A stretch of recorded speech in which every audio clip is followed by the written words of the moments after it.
Good morning.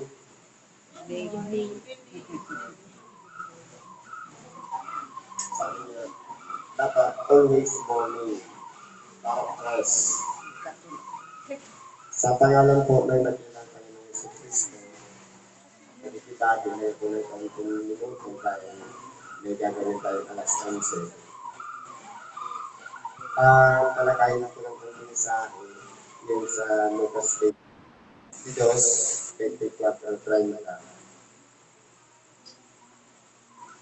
Ngayon po, kung aralin natin, sa mga alagad ng ating kabilang Panginoon, meron silang mga hindi pagkakaunawaan o tinatawag na pagtatalo-talo.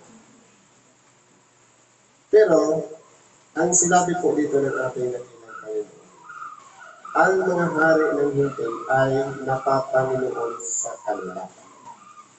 Dahil po, kumbaga, pag namumuno, pinapanginoon, itinataas o pinapapurihan.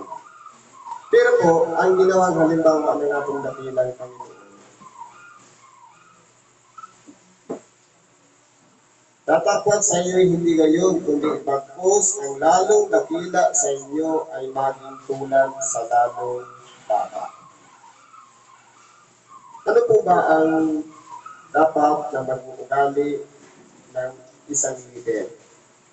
Wala pong iba, binibigay na halimbawa ang maging mapagtapumpara. Yung bang isipan na mapagkailangan. Kumbaga, kasi kung halimbawa sa tismay na, sa sarili, magmamakulit na, o magmamalaki na. Pero kung halimbawa, may pagpapahalaga sa kapwa na parang ituturing natin na wala tayong alam at mas marunong yung iba sa atin, ilalagay natin ang ating sarili sa mababang kalagayan. Kaya po ang bata, kung titingnan natin, mapagkailangan ang bata. Nakasandal sa magulang, palaging naghihingi at naghahanap.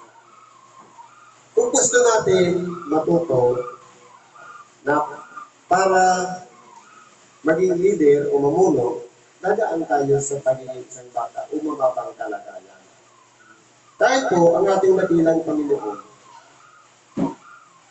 marahil siya po ay leader.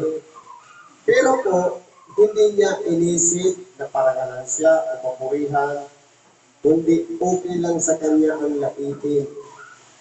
Okay lang sa kanya na pagdudahan.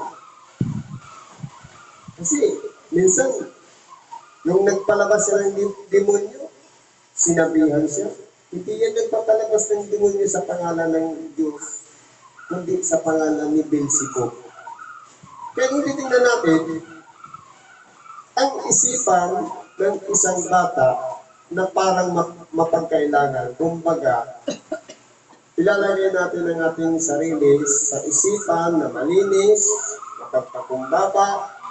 Yun po ang proseso ng pagiging isang karapat-dapat na mamumuno. Sabi nga, naglilingkod. Sabi lang natin kabilang sapagkat hindi pa ang nakaupo sa bulan, dapat ako'y nasa gitna ninyo na gaya niyong naglilingkod. Kaya po ang titingnan natin, ang leader, siya po ang nagpupuno. Ibig sabihin, hindi siya naglilid, kundi kung ano yung kakulangan ng isa, siya ang magpupuno para, kumbaga, halimbawa, sa kalagayan ng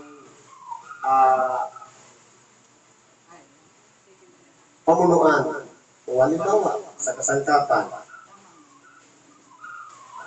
talagay natin yung aslam na nangyari. Kapag ang isa hindi makaganap, tapos may sinugot ka para gumanap, pero ayaw niya, siyempre yung leader, siya ang magpupulong ng kakulangan na hindi magawa ng nasasakupan. Ganun po ang ibig sabihin doon.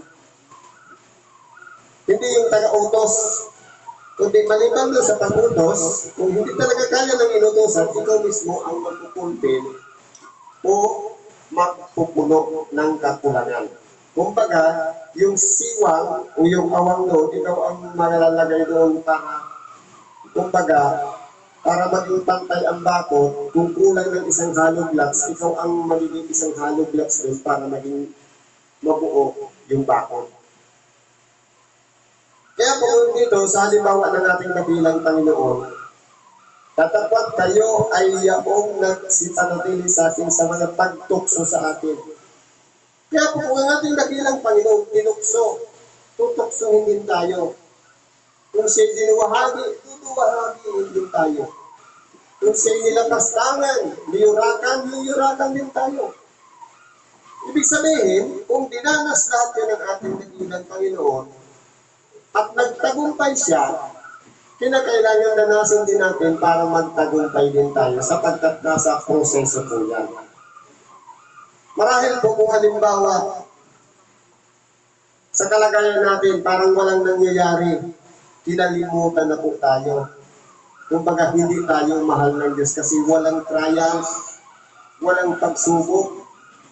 Pero kung tayo po, marunong tayong magdala ng pagsubok, doon natin mauunawaan ang kahalagahan ng pagiging isang leader. Kaya po, kung titingnan natin, sabi dito sa mga alagad ng ating nakinapa, upang kayo magsikan at magsilong sa aking dulang sa kaharian ko, at kayo'y magsisiupo sa mga luklukan na inyong hukuman, ang 12 angkan ni Israel.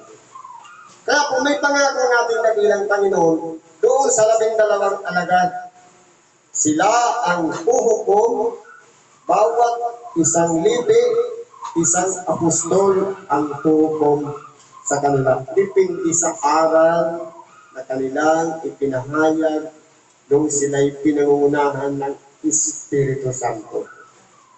Ibig sabihin ng paghuhukom, yung mga salitang ipinangaral, yun ay yung pagbabatayan ng mga ginawa ng mga tao. Kaya po tayo ay hahatulan din, depende po sa ating mga ginawa. Kaya po para tayo magtagumpay, ito lang ang susi. Magpasakop, sumunod, at magpuno. Sapagkat alam natin, hindi tayo itataas kung hindi tayo manggagaling sa matatang kalagayan. Hanggang dito na lang po. Salamat at pagpalaan tayo ng Diyos.